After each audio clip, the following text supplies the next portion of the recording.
લાકડીયામાં પધરામણા પ્રસંગે ધારાસભ્યની ₹2 લાખના ગ્રાન્ટની જાહેરાત. ધારાસભ્ય વિરેન્દ્રસિંહ જાડેજાએ લાકડીયામાં પેવર બ્લોક માટે ₹2 લાખ જાહેર કર્યા.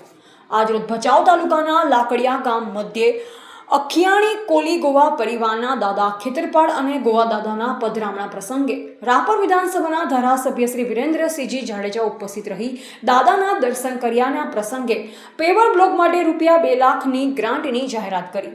આ પ્રસંગે ભાજપ વરિષ્ઠ આગેવાન શ્રી જેઠુનાથજી આઘોઈ, જિલ્લા પંચાયત સદસ્ય શ્રી વિજયસિંહ જાડેજા, તાલુકા ભાજપ મહામંત્રી શ્રી સુરેશભાઈ કોલી, રાણુભા સોઢા સહિત રાજકીય અને સામાજિક આગેવાનો ઉપસ્થિત રહ્યા હતા. Reporter N Vishwakarma, Bhachau.